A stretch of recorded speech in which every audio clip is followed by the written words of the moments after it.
What's going on, good people? It's your boy John, the Date Dr. Clark, and I got a little something I want to get off my chest. Every now and then I run into couples that are missing this one particular quality. Every now and then I speak with couples that are in situationships, that are in relationships, that are also in marriageships, and they're missing one particular quality. But I guess the real question now is, what is that quality? We've all heard the terminology of scholarship. We've heard the terminology of that kid getting one of the best IQ results, or the kids getting one of the best test scores on maybe the SAT or the SC or the ACT, and of course it increases the chance of him getting more money for scholarship and less money having to kick out, or less money having to kick out for loans. But that's not the type of scholarship that I'm thinking about right now. I'm thinking about the typical scholarship that we can apply towards a relationship, the typical scholarship that we can apply towards a marriage or a situationship. But the real question now is, what's the definition of scholarship? The ability to learn and to apply. So I'm going to break it down for you. Imagine a lot of the issues that we're having nowadays in relationship. Imagine a lot of the issues that you're having. With that being said, a lot of it's communication. A lot of it's a lack of understanding. A lot of it's a sense of neglect that we're doing towards one another because we're choosing and we're making a determination and an obligation not to really embrace each other. So let's go back.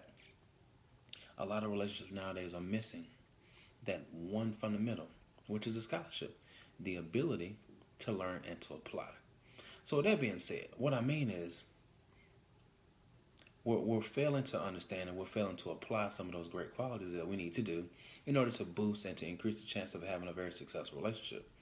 So there's one book that I tend to read a lot. I tend to Google it a lot. I tend to really understand it, and I tend to apply it towards my couples every now and then when I'm assisting them. So, has anyone ever heard of the five love languages? Brother Chapman, I think, is a good guy that actually wrote the book. So the purpose of it and the purpose of the definition I've recently given is to learn and to apply. So imagine this. Imagine having a typical conversation with a person and they're not speaking the same language. Imagine growing up in a lifestyle where your mother, your father, your sister, your brother, your aunts, your uncles, your nieces, and your nephews, and your cousins have learned only one language of English. And that's all that you know. But imagine your parents adopting someone that only speaks Arabic. Imagine your parents adopting another child that only speaks Palestinian. So it just, something in general, it's kind of something to think about. Imagine trying to have a typical conversation with a young male or a young female that only speaks Arabic. Why do you feel as though that we're going to struggle? Why do we feel as though that we're going to have a difficult time kind of applying and understanding that type of vernacular that they're using? Why do we feel as though that we're going to have a tough time understanding the language? Why is that? Because we haven't dedicated time to understand the language. We haven't dedicated time to apply the language in order so it can increase the chance of us learning and or understanding. So I say that to say that a lot of times in relationships, we're not understanding one another. A lot of times in relationship, we're not dedicating time to ask those questions. A lot of times in our relationships or our situationships or in our marriages, we're not dedicating time. Because life teaches us, or life taught us, that we should love the people the way we would like to be treated. Life taught us, those aunts and uncles have taught us that we should treat those partners the only way that we know how. So with that being said, we can't treat everybody the same way that we prefer to be treated. We can't treat everybody the same way that our aunts and our uncles taught us to treat other people, because not everybody is the same. 9 times out of 10, that aunt, that uncle, that mother, that father that gave you that advice will simply only encourage you to treat other people the way that maybe they prefer to be treated. That particular person that gave you the advice may give you advice as to how they prefer to be treated and how they prefer to be understood, how they prefer to apply the knowledge that they're trying to teach you. But we have to remember that not everybody is the same. Out of 5 people, those 5 people, they're not all going to want to be treated the same particular way. Sometimes you might have 2 out of 5 of those people that prefer to be treated the same way. But what about the other 3? So now I'm going to break it down a little bit more for my people. In reference to the 5 love languages, the first one is quality time. The second one is physical touch. Third one is, community service. One of the fourth ones is gifts. And, last but definitely not least as it relates towards those 5 love languages is words of affirmation. And if we can learn to apply one of those 5 or sometimes 2 out of those 5 features towards the people that we're dating, towards the people that we're now in a courtship for, towards the people that we're now married to, I can't necessarily guarantee that it's going to really improve the relationship, but I'm going to promise I'm gonna make it my mission. I'm making my prompt. I'm gonna make it my passion to let you know that it's really gonna increase the chances. It's really gonna cause it to see a new light. It's really gonna cause you to want to do better. It's really gonna cause that vibe to be a heck of a lot better. Ladies and gentlemen, do you hear what it is that I'm saying? It's not a guarantee. It's a must. And I want you all to listen to what it is that I'm saying. Think about it. Imagine this. When was the last time you had a conversation with your partner as far as how they preferred to be loved? I'm going to say it again just in case one of y'all dropped the bar, just in case one of y'all lost service. When was the last time you had a conversation with your partner asking them how do they prefer to be loved?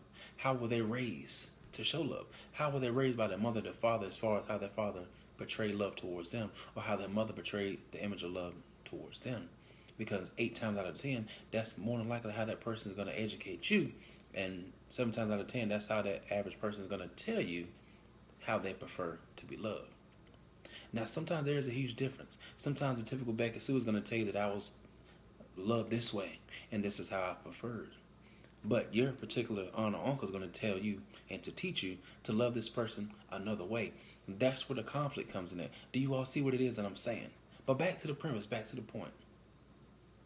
Now that we've learned and we've now had a simple conversation with our significant other as far as how they prefer to be loved, you've taken care of the first step. The first step is more so asking, acknowledging it, and trying your best to understand it.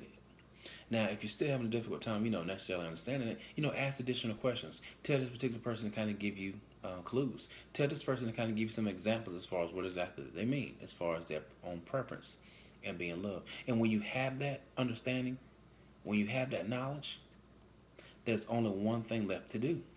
And remember the second portion of what I was teaching? We now have to apply it.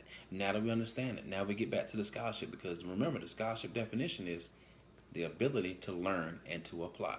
The fact that you've learned it, the fact that you now now that you've understood it, now it's time for you to apply it. And when you apply it, it's going to decrease the chances of your relationship having more frustration. It's going to decrease the chance of your relationship having more toxic. It's going to decrease decrease the chances of your relationship and or marriage having more issues than it used to have. So, ladies and gentlemen, do you see what it is that I'm getting at? Those 5 love languages, words of affirmation, what it really means to me and what it's going to say when you Google it is giving your partner words of wisdom, giving your partner words of affirmation, giving your partner compliments, giving your partner a pat on the back, telling your partner good job, giving your partner words of encouragement. Do you see what it is that I'm getting at? Words of affirmation. Words are going to cause the ability to affirm your partner. Because sometimes, the way sometimes that we prefer to be loved is saying good job, shaking a hand, appreciating them, showing that you really love and you care for them. Sometimes telling them that you love them. Sometimes giving a compliment on their hairstyle. Sometimes giving a compliment on their shoes. Ladies and gentlemen, do you hear what it is that I'm saying? The average person nowadays, sometimes whether it's a female or a male, sometimes we were taught and we were raised in a place of compliments. So sometimes when a person is raised in that place of compliments, that's their preferred way of being loved. Is it safe to say that sometimes you can have more than one love language? Yes, and we'll get to that. That's the first one. Words of affirmation. The next is more so quality time. Quality time is more so self-explanatory. But not to get it confused with quantity time, because what I'm speaking about now is quality time. Sometimes you may have a wife or a husband or a girlfriend or a boyfriend that kind of adores watching Netflix. Sometimes they adore just kind of walking around in the park. Sometimes they adore just kind of sitting outside drinking wine. Sometimes they adore just kind of going outside and staring off into space. Some guys, some females, we tend to want to count those as quantity times by keeping up with the time, keeping up with the track as far as how often we do it. But that's not quality time. That's quantity time. If you invest your time in understanding why it is that that person prefers that particular way, and as you're investing that time, and as you're understanding that time, and as you're applying it and doing those things with your partner as it relates towards the quality time, then you can decrease the chance of having additional issues in your relationship. You can decrease the chance of having additional issues in your relationship. This is not a typo, could be an echo, but what I'm saying is you can decrease the chances of having additional issues in your relationship if you begin to learn and apply what it is in the way that your partner prefers to be loved. Not your preference on how to love them, but more so their preference into being loved. Those are the first 2, words of affirmation, quality time. What about the third one? The third one is more so physical touch. Sometimes, we were raised to hold hands. Sometimes we were raised that our parents, more so showed us a lot of affection via physical touch, physical hugs, kiss on the forehead, kiss on the cheek, pat on the butt. So sometimes we're in relationships or we're in marriages where we're dealing with people that were raised in that type of place. They were raised to hold hands, to shake hands, to give hugs, to tell each other that we love each other in a very physical and affectionate way. And sometimes when we're dating a person or if we're married to a person that adores those things, that were raised around those particular things, we have to understand it, we have to learn it, we have to apply it towards that significant other, because sometimes if they're not receiving it and that's their preference, 8 times out of 10, that person's gonna feel as though they're being neglected. 8 times out of 10, that person's gonna feel as though that you don't care for them. 8 times out of 10, that person's gonna feel as though that you do not love them, no matter how many times you tell this person. So at the end of the day, you have to learn and to apply what it is that your partner prefers to be loved. Not the way that your aunt and uncle told you how to love, because that doesn't apply for everyone. We have to be able to learn and apply and to understand the ways that our partners prefer to be loved. And the next thing, number 4, is more so the customer community service. And sometimes you have a lot of men and women that are out there that are doing a lot of things for the community. Sometimes you have a lot of men and women that are delivering to soup kitchens. They're giving back to the community. They're passing out free food. They're cleaning up the roads. They're adopting highways, and we're doing different things where it develops a sense of serving the community. And a lot of times we have people in life that have that particular preference of being loved. A lot of times we have people that have grown up in a lifestyle where they had parents that kind of did the community that particular way. They had parents that kind of served the community, and a lot of times that's their way of showing love. A lot of times those kids were the same kids that went out there and they assisted their parents, and maybe that's their way of their parents showing love to them, because they invited them to do different things for the community. They invited to come out there and help. They invited to see them being able to serve the community, being able to help needy families, being able to help people that were in need.